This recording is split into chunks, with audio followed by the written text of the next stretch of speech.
Okay, so we're here on Wood Quay, and it's a busy quay now, but it's always been a busy quay, and back in the 1590s it was the main unloading quay for ships coming into Dublin bringing in goods.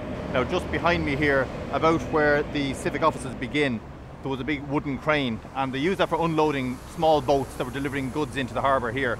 There was no bridge, all the way up there were no bridges until you got as far as the bridge beyond the forecourt. So ships could come right the way up into the city, which was about here, unload their ships, and this particular day they were unloading gunpowder. Normally when you're unloading gunpowder, you unload it barrel by barrel, you roll it up the hill and you keep each barrel separate for kind of security and for explosion containment. But on this occasion, a kind of a labour dispute and a very dry day had conspired to make one of the biggest explosions Dublin has ever seen. So it was 1 o'clock, Friday the 11th of March 1597, the middle of the 9 Years' War. Hugh O'Neill is attacking the English forces in Ireland. Dublin's kind of a military setup here. People are a bit tense, bringing in gunpowder for the army, and they've run into trouble with the unloaders taking the gunpowder off the ships. They're not paying them enough, they're kind of abusing them, they're making them work long hours, not giving them money at the end of the week. So the unloading staff on the quayside here, normally Irish people, just kind of abandon it. They hide away, they don't want to get recruited into unloading these ships. John Allen, the guy who's in control of all the unloading at the port, he says just keep unloading the barrels. So they unload 10, 20, 30, 100, 140 barrels of gunpowder are unloaded onto the quay here behind me. And then they start rolling them up towards the castle where they're going to be stored. They'd only move maybe 1 or 2 barrels up towards the castle, up to the middle of town, when they reckon a horse's hoof struck, like an iron hoof, struck a spark on the cobbles, ignited the whole lot and sent 140 barrels of gunpowder blowing 20, 30 houses, destroying about 30 houses in this part of the city. They killed 160 people. 50 of them were foreigners because of port area, so people coming in and out of the port, like sailors and shippers and what have you.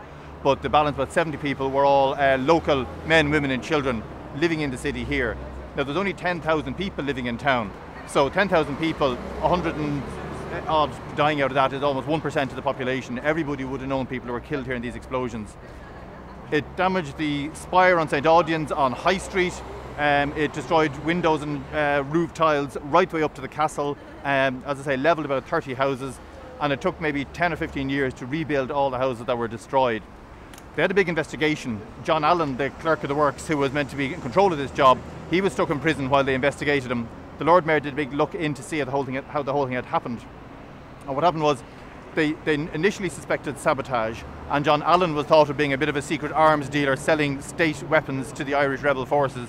But at the end of the day, they said, no, this is definitely just a straightforward accident that killed, 150, 160 Irish people and visitors. So one of the results of this huge explosion is a gap in the map. And if you look at John Speed's map of Dublin, it's dated 1610, but it was actually drawn up between 1603 and 1607. So that's only a few years after the explosion. And you can see where Wine Tavern Street comes down onto Wood Quay, there's gaps in the houses around that part of the map, and the individual houses showing and gaps in the street pattern there. And it's reckoned that the city actually just couldn't afford to rebuild these houses, couldn't afford to pay compensation to the owners. And this is one of the reasons, again, why business people and residents would have decided to move outside the city, heading east, and began to develop down the river further towards where Trinity College is now, and the city began to shift eastwards. So there was this kind of invisible effect of this explosion that would have ripped this scene behind me here apart in lunchtime, 11th of March 1597.